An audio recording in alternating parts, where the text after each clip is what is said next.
Hey everybody. So this is going to be the beginning of our organic chemistry unit.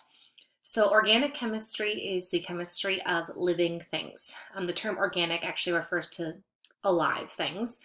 So this is basically the chemistry of you as a human, of plants and of animals. And it's such a unique niche part of chemistry that it's got its own like whole ball game. So we're just going to be basically skimming the very surface of this at this level. If you dive even harder into organic chemistry, like at the collegiate level or anything like that, it gets really intense. But we're just going to start covering some of the basics. The reason that we're doing this is because we are going to be talking about food chemistry a little bit more later on, which is a really interesting topic, just how different things in foods affect our bodies and our health and things like that. And we can't really talk about food chemistry without talking about organic chemistry, since food is also organic and coming from living things. So we're going to learn some of the common terminology, how to recognize molecules, and then we can dive into that. So this first lesson is going to be focusing on hydrocarbons. As the name implies, hydrocarbons are made up of two different elements, hydrogen and carbon. And here's what's fascinating. When it comes to organic molecules, really they're only made up of a handful of different elements. Carbon, nitrogen, oxygen, and hydrogen are by far the most common. There's some sulfur and some phosphorus, there's some chlorine, well, not really, it's just kind of sulfur and phosphorus, and oxygen, nitrogen, carbon, and hydrogen, and really that makes up everything. So if you think about the fact that there's 118 elements, the fact that something as complicated as a life is really only made out of like 6 key elements is kind of crazy. And hydrocarbons are so fascinating. We can talk about organic compounds with just these 2 elements for an entire week, which is what we're going to do. There's 3 different types of hydrocarbons: alkanes, alkenes, and alkynes. We're going to learn about alkynes of hydrocarbons today. Okay, so like I said, we're kind of learning a language right now. And part of the language is understanding some different terminology. And so when we think of organic molecules, I like to imagine an analogy kind of like a tree. Okay, so every tree has a trunk, and that trunk has branches. And then there's different types of trees, right? And that you can identify them by the types of branches and the leaves and the fruit that's growing on them. But one thing they all have in common is a trunk and branches. In organic molecules, specifically hydrocarbons, the carbons within the molecule kind of function like the trunk. So it's kind of like the base, and then everything kind of comes off of those carbons. So that carbon trunk is really important when talking about naming the molecule. So important, in fact, that we have prefixes specifically dedicated to communicating how many carbons are in that branch. You can have more than 10, but we're going to just go up to 10 in this class. So here are our carbon prefixes. I want you to be very mindful of how I'm pronouncing these, because some don't necessarily look as they sound. So if there's only one carbon in a carbon trunk, in a carbon molecule, in a hydrocarbon, we use the prefix meth. You might be thinking of methamphetamine. There is a connection. That's for later. 2 carbons is F. 3 carbons is prop. 4 carbons is bute, not but. 5 is pent, hex, hept, oct, non, and dec. And those other ones are going to look really familiar because we also use those when naming covalent compounds. And these are the prefixes that you see over on this side here. So if you notice when I was talking about all the different elements that make up organic compounds, I was using all nonmetals: carbon, nitrogen, oxygen, sulfur, hydrogen, all of these nonmetals. So all of these are technically covalent compounds. So these traditional prefixes like mono, di, tri, tetra, pent, etc. are also going to come into play. Not right away. The main one that I want you to focus on right now is these carbon prefixes. So like on your notes, I take a screenshot of this, put this into something, write this down somewhere in a notebook. We will be using this a ton. So make sure that you've got it accessible to you. So I mentioned we were going to be learning about 3 different types of hydrocarbons. So hydrocarbons, again, are organic molecules containing hydrogen and carbon. The first one we're going to learn about are called alkanes. An alkane is defined as a chain of carbons and hydrogens where there are only single bonds present. Flashback to earlier in this class, when we talked about covalent compounds, we talked about how they bonded. And they bonded with either single bonds, double bonds, or triple bonds. So alkanes are specifically when you've got carbons and hydrogens bonding and they're only bonding with single bonds. So just to kind of remind you what that looks like, the example molecule that I picked is C4H10. So I'm going to show you how we can draw C4H10 in multiple ways. The first one, as you can see here, is the molecular formula. So that's just that C4H10. All the molecular formula do is it communicates how many of each element there is. So 4 C's, 10 H's. I'm going to jump down here to the structural one. The structural is the same thing as the Lewis dot structure, and that might ring another bell. The Lewis dot structure was a way for us to draw how atoms bond and how they're connecting. We call it the Lewis dot structure because we drew dots to represent the valence electrons. So I'm going to draw the Lewis dot structure, also known as the structural drawing of C4H10. So how we start off with this is you're just going to draw the amount of atoms you're dealing with. So 4 C's and then 10 H's. And you might recall one of our tricks with this was drawing the elements in a symmetrical manner because it's easier to kind of see how the final product will look. So that's your first step. After that, then you draw in the dots for the Lewis dot structure, and that's the number of valence electrons. So as a reminder, the number of valence electrons has to do with what group the elements are in. So everything in this first group has 1 valence electron. So for hydrogen, I'll do 1 dot. All these guys have 2. All these guys have 3. All these guys have 4. So carbon will have 4 dots around it. So each hydrogen, I'm drawing 1 dot. And I'm drawing the dots in towards the other atoms because these electrons are ultimately going to be shared in bonds because this is a covalent compound.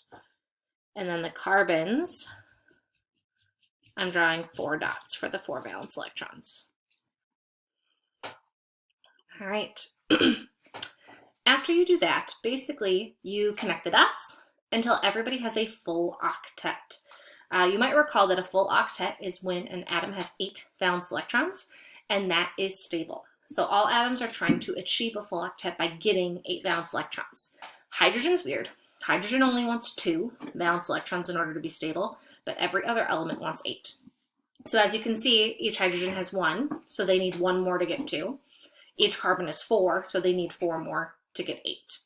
And they do this by connecting the dots and sharing them in bonds. So I'm going to look at the hydrogens first because they just need 1 more. If I just start connecting the hydrogens to the carbons nearby,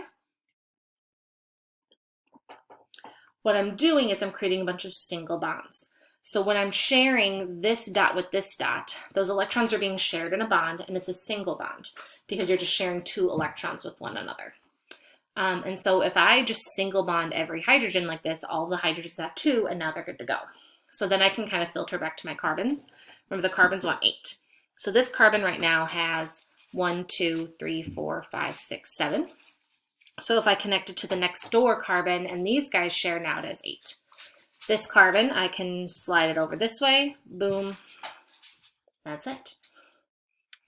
Can you not? I'm a little busy. No. That is your Lewis dot structure. That is your structural drawing of C4H10. So basically what we learned is the 4 carbons are all single bonded to each other.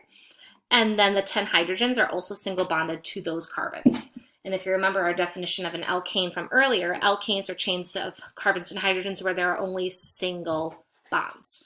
So if you notice, I only have single bonds in the molecule, so that's why this can be called an alkane. So molecular formulas you've seen before, structural ones you've also seen before. The next 2 that I'm about to do are going to be new to you.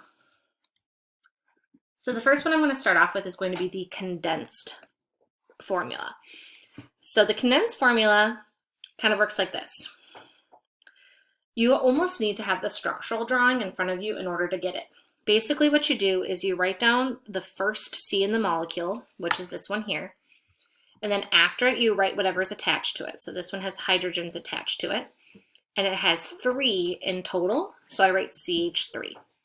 So I write the first carbon and then the 3 hydrogens attached to it. Then you move on to the next carbon in the molecule, which would be this one. And this one only has 2 attached to it, so I'd say CH2. This one has there's another carbon, which also has 2 hydrogens. And the final one has 3. So that is the condensed formula of C4H10. We call it the condensed one because it's kind of like taking the structure one and removing the lines and just kind of like pushing it all together. So I'm kind of stringing it out. So I'm basically communicating what's bonded with what without actually drawing the lines to save space. And then the last one, here you go. Are you ready? The last one is the skeletal drawing. And this is the one that kind of throws everybody for a loop. The legitimate actual skeletal drawing for C4H10 is this.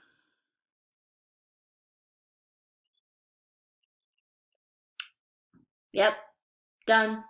Not any more to it. That's it. Looks like a squiggle, right? This is organic chemistry. All right, so I need you to really tune in with me right now if you haven't already, for this part to really stick with you. So remember how I said that organic molecules are kind of like trees? You've got the trunk and then you've got the branches. Well, right now I've only shown you one, and this is an incredibly simple molecule. These guys get to be so much bigger with hundreds of carbons and tons of oxygens, and they can get really intense. So drawing out all of those carbons and all of those H's and all of those dots, it basically just gets to be too much.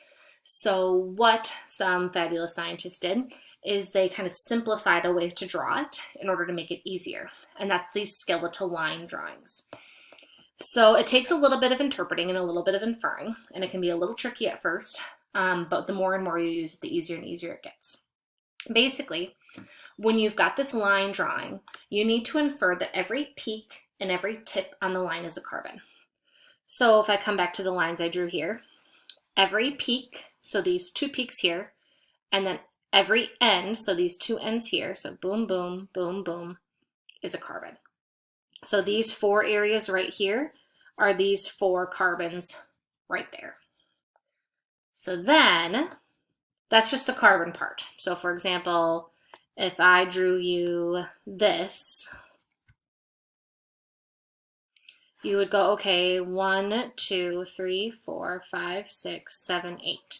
So you'd say, okay, that has 8 carbons on it because of 8 peaks and 8 ends. If I drew this one, you would say, okay, this is 1, 2, 3, 4, 5. You would say this is 5 carbons. And as you can imagine, you could just keep going and going and going. The hydrogens are a little bit weirder. So basically, you know how I keep using this tree analogy? Basically, I can't think of a tree that doesn't have leaves. So leaves are just like a given, okay? Well, basically, the scientists were lazy and they didn't want to draw the leaves on these organic molecules because it's inferred that they're there. Hydrogens are so common in organic molecules that they don't want to take the wasted time and energy to continuously draw them. So this one takes a lot more inferring. So this is how we do it. Carbon, as you remember, has 4 valence electrons, right? Because it's in the 4th group. It needs 4 more to have a full octet. So it has 4, it needs 4, and if these 4 come together, you get the full octet. So basically, if each of these electrons pairs up in some way, shape, or form, that results in 4 bonds. So carbon has 4, it wants 4 to get 8. If carbon forms 4 bonds, carbon will have its full octet. So basically, carbon always forms 4 bonds. So when you're looking at a particular carbon on the line drawing, and since carbon will always form 4 bonds, whatever bonds you don't see, you assume are hydrogens. So for example, this is my original line drawing, right? So let's do this carbon, one of the middle ones. So as you can see, if this is a carbon, that's this carbon right here. So these guys are the exact same thing. So if you look, I see a bond here and a bond here. The lines are the bonds. So the bonds connecting the carbons together. So this line here is this bond, and this line here is this bond. So I only see 2 bonds. I only see 2 lines. And we said carbon always has 4. So if I see 2, to get to 4, there must be 2 hydrogens. Boom, boom. And if you look, there is. So similarly, we can look at another carbon in the structure, like let's say this one, which is this one. So notice this is the one on the end, and I'm picking this end here. So that carbon only has a line attached to it. Remember, the lines are standing for the bonds. So this line is this bond right here. And so that carbon, I'm only seeing one bond to. And if every carbon forms 4 bonds, and if I'm only seeing one, that must infer there being 3 hydrogens attached to it. So I would infer 3 hydrogens attached to get to the total of 4. And if you look, boom, boom, boom, there's 3 hydrogens there. So we had already practiced these ones. So if we want to figure out how many hydrogens all of these have, if I'm looking at this first carbon here, I'm only seeing one line attached to that carbon. So I would infer 1, 2, 3 hydrogens. This carbon, I see 2 lines. They need 4 bonds, so if I see 2, I'd infer 2. If you notice the pattern, basically every single middle one will have 2, and then every end one will have 3. And that same pattern would continue up here as well. So I should have counted. 1, 2, 3, 4, 5, 6, 7, 8, 9, 10, 11, 12, 13, 14, 15, 16, 17, 18. So this guy is C8H18, and this top guy is 1, 2, 3, 4, 5, 6, 7, 8, 9, 10, 11, 12. So you can just draw a bunch of squiggly lines basically, and it's an alkane. You know how many carbons there are by how many peaks and how many ends, and then you know how many hydrogens there are because carbon will always have 4 bonds, and so you basically just need to make sure there's 4. So if you only see 2, there must be an additional 2 hydrogens to finish it off. So we just spent a lot of energy drawing this, and now we're actually going to talk about how we actually name it and what we call it. These are those same carbon prefixes I mentioned earlier. Okay, the ones that I said were really important. Make sure you've got in your head. Okay, so the one that we kept on practicing was C4H10. So notice that there were 4 carbons in the main trunk. And our prefix for 4 was bute, not but, bute. And so the name for this, and also remember we said this is an alkane because there were only single bonds throughout the structure. So whenever we have an alkane, we add the ane ending. This had 4 carbons for bute, so their final name is butane. Bute for 4 carbons, ane for all single bonds. You might have heard of butane. Have you heard of butane torches? Butane fluid in click lighters. That is an organic compound. So butane fluid, butane lighter fluid is 4 carbons and 10 hydrogens all bonded singly. So we're going to do this practice together really quick, just because this is a lot of information I'm throwing at you. So basically kind of how this unit gets broken down is I need you to be able to draw and I need you to be able to name. Because like I said, this is all about learning the language here. So being able to see a drawing and name it and being able to see a name and imagine what it would look like is how we're going to kind of break this unit down. So if I ask you to draw pentane, how you'd break this name down is you see the ane, so you know it's all going to be single bonds, and pent is that prefix for 5. So there's going to be 5 carbons single bonded. So there's 2 ways to draw it. You can either draw it structurally, and if you recall, that's where you actually draw C's and H's, or you could draw it skeletally, and if you recall, that's just drawing the lines. I'm going to do both. We'll do the structural one first. So, if it's pent, there's 5 carbons. So I would personally start off by drawing 5 carbons. Okay? It's pentane, which means they're all single bonded. So then I would start off by single bonding all the carbons to each other. All right? After that, remember how many bonds carbon needs? 4. 4 valence electrons, another 4 bonds. So you basically need to make sure that every single carbon has its 4 bonds. So like if I'm looking at this end carbon right now, I only see 1 bond. So to get it to 4, I'd add 3 more. What are those other 3 bonds? Hydrogens. This middle one, I only see 2 bonds. So I can add 2 more hydrogens in order to get it to 4. Same thing here, and here, and this one on the end will get 3. That is the structural drawing of pentane. All right. So now let's do the skeletal drawing of pentane. And if you remember, skeletal is the line drawing. So every peak and every end on the line is a carbon. So if it's pentane, there's 5. So this automatically is 2 carbons. 1, 2. And then 3, 4, 5. 1, 2, 3, 4, 5. Boom, done. Do you see why, even though it's weird, they kind of adopted the skeletal structure to be more common? That was a lot easier than drawing all those C's and all those H's. You should feel comfortable with both, but that's kind of where that's coming from. Similarly, let's do octane. Oct is the prefix for 8 carbons. Ane means they're all single bonded. So let's do the skeletal one for this first. So 8 carbons single bonded. 1, 2, 3, 4, 5, 6, 7, 8. 1, 2, 3, 4, 5, 6, 7, 8. Boom. That's it. Done. That's octane. Have you heard of octane when you have ever filled up a car with gas? It's talking about the octane rating because octane is the fuel that we put in cars. Fun fact. Structural drawing for this, you would start off with your 8 carbons. And I'm just going to start off automatically single bonding them to each other. Is that 7? 1, 2, 3, 4, 5, 6. Boom. And then add your H's. And watch what I'm going to do here. I'm going to be lazy, and I'm not actually going to draw the H's in. We also start doing that after a while, just because there's always so many H's on these organic molecules. It's really annoying to draw after a while. So if you just see a line drawn off into space, there's a hydrogen at the end. So like up here, this is like the best way to do it. This is the lazy way to do it. Both are used and both are acceptable. All right, naming, in my opinion, is a lot easier. So for this one, I see 1, 2, 3, 4 carbons, every peak, every end. 4 carbons is bute. All single bonds, ane. That was butane again. This one, start with how many carbons. I see 1, 2, 3.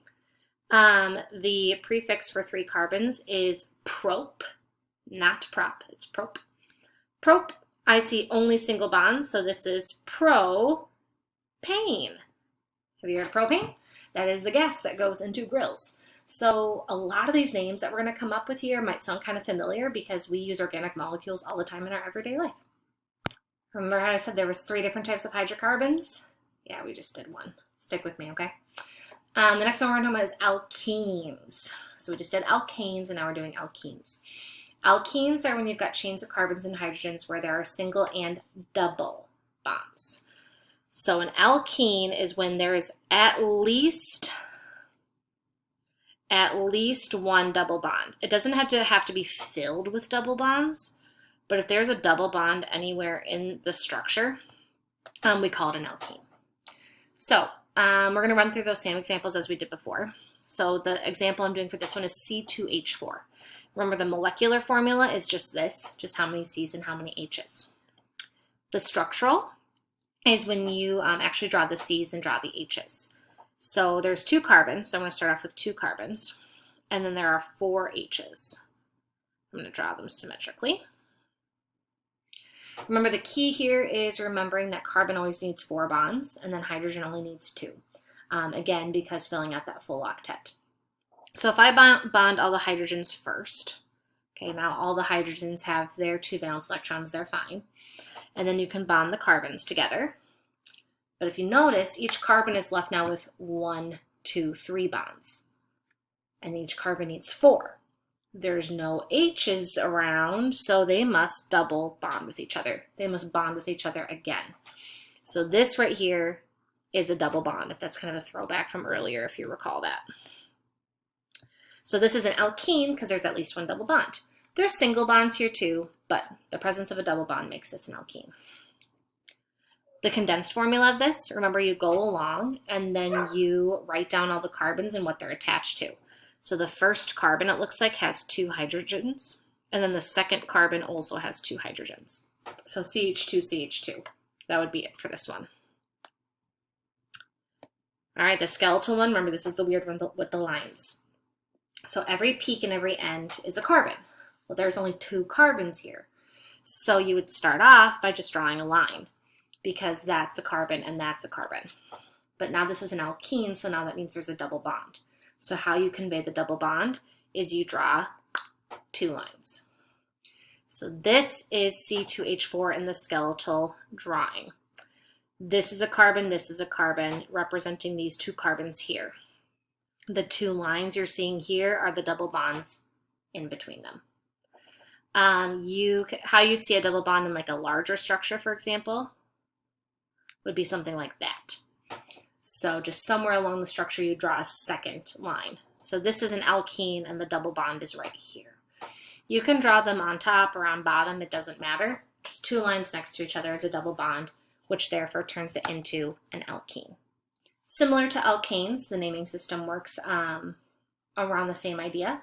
You count how many carbons are in the branch, and instead of saying ane, because it's an alkene, you say ene.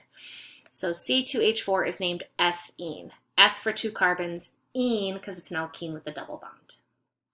Where the naming gets a little bit trickier is essentially the double bond can be in multiple places within the compound.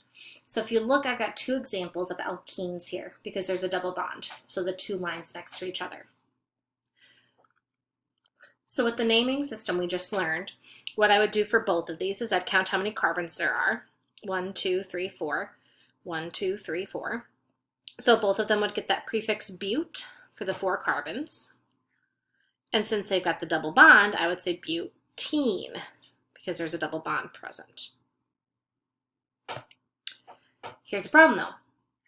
I can't call them both butene because they're not the same.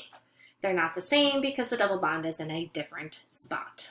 So here's how we deal with this. We actually put numbers within the molecule.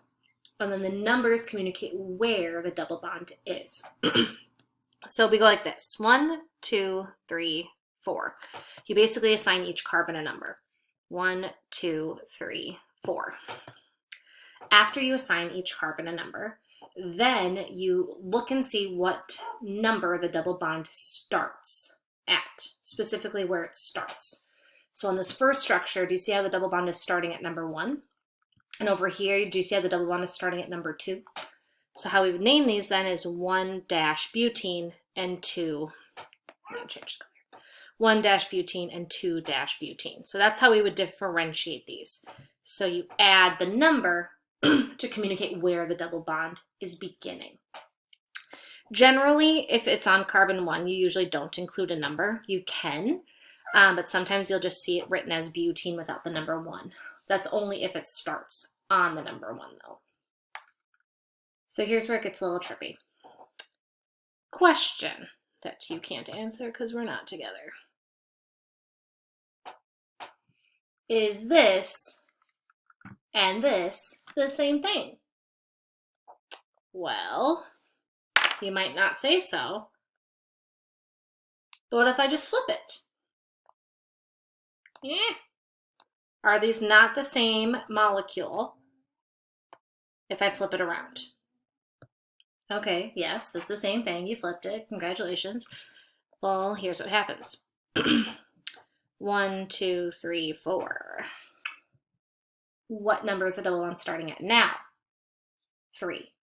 Where is it starting at up here? 1. So you would name this one 3-butene. But the problem is these are the same thing, this one and this one. One's just flipped, so what name do you pick? This is where this stuff gets a little tricky. Essentially, whenever you have a molecule, they're 3D shapes. They can move and change and flip and rotate and all that good stuff. So how you deal with it is this. You count one way on the molecule, and then to respect the fact that it's a 3D figure, you count the other way. So 1, 2, 3, 4. 1, 2, 3, 4. So you count from the opposite end. So if you look at my green numbers, it starts at number 1. But if you count the other way with my blue numbers, do you see how it starts on number 3? On the flipped molecule, green numbers, boom, boom, boom, it started on a 3. Blue numbers, it started on the 1. So that's how these guys are actually the same thing. So even though these two look different, because they're essentially the flipped version of the other, and if you count both ways, both forward and back, and you always go with the lowest number, So in this case, if you look at the blue numbers, it starts at 1. Both would end up being 1-butene. And if you remember, you don't have to say the 1, so they'd both be butene. Last weird thing with this, all right? What if you've got 2 double bonds? So this is the last like little naming trick that you need to keep track of. So let's go ahead and just start this off. So again, always want to just figure out how many carbons there are. So there's 1, 2, 3, 4. And if you remember, our prefix for that is going to be but. All right, I see double bonds. So this is going to have an ene in it. And this is where you're going to pause for a sec. Notice there's 2 of them. Okay, so usually we would just call this butene, right? 4 carbons, ene means there's a double bond. But there needs to be a way for me to communicate that there's 2 double bonds present. So the way that we're going to do that is by adding in the prefix di. If you recall, the prefix di stands for 2. So if I include di in the name, and if I include it in front of ene, then people will know there are 2 double bonds. So the way we're going to do this is saying butadiene. You add the A just for grammar. Like, don't stress too much about it. So but for 4 carbons, di for 2, ene, double bonds. And then the last thing we're going to do is what we did with the other one, and we're going to include those numbers. So you're going to count 1, 2, 3, 4, and then you're going to count the other way automatically. 1, 2, 3, 4. Remember, what you're looking for is the lowest numbers. So if I look at my green numbers here, this double bond starts on a 1, 2, and then this one starts on a 3. So for the green numbers, one starts on 1 and the other starts on 3. Blue numbers, this one starts at 1 and then this one starts at 3. So this one works both ways. So green numbers is 1 and 3, blue numbers is 1 and 3. So then the numbers I'll pick then are 1 and 3. When you've got 2 numbers, you replace them by a comma to separate them so it doesn't look like a 13. So the name of this molecule is 1,3-butadiene. All right. Again, we're going to break this down one more time. But stands for the fact that there's 4 carbons. Ene means there is a double bond. Di means there's 2 double bonds. And the 1 and 3 say where those 2 double bonds are. So this is how we're going to name some trickier alkenes. If you feel like you're starting to get a handle on this, I'd like you to pause the video, try these on your own, and then look back when you're ready. If you need a little bit more explanation, then I want you to go ahead and keep watching. So let's do this first one together. So we've got propene here. So prop means there's 3 carbons. So I'm going to start by going 1, 2, 3. 1, 2, 3. Ene means there's a double bond. There's no number in the name. So then if there's no number, you're always going to infer that it's on the first one. So on the first carbon, I'm going to draw a double bond. So this would ultimately be, that's better, propene. If you drew it structurally, it would look like this. Now let's go ahead and try naming one. So this one I've given you the structure, and now we're going to try to name it. So when you're naming, you always just want to start off with how many carbons there are. So this one I'm seeing 1, 2, 3, 4, 5. So 5 carbons, my prefix is going to be pent. All right. Notice I've got double bonds, so I know it's going to end in ene, but also know that I've got 2 of them. So just like that last example, I'm going to say pentadiene. Di meaning 2, ene meaning these double bonds right here. And then the last thing you need is the numbers. So I'm going to count this way, and then I'm going to count this way. So green numbers, it starts at 1 and 4. Blue numbers, it starts at 1 and 4. So this is another one that's the same either way. So this is 1, 4, pentadiene. We're going to skip this one. And then I want to see if you can do the last one on your own. So go ahead and pause and give that one a shot. So here's the last one, drawn both structurally at the top here, and then, skeletally on the top, skeletal's lines, and then structurally on the bottom here with the C's and H's. So I started with the oct, so they both have 8 carbons. Ene means there's double bonds. Triene means there's 3 of them. So I'm going to need 3 double bonds within the structure. And where are they? They're at the 2, 4, and 6. So notice I put them on 1, 2, 3, 4, 5, 6, and I did the same thing down here.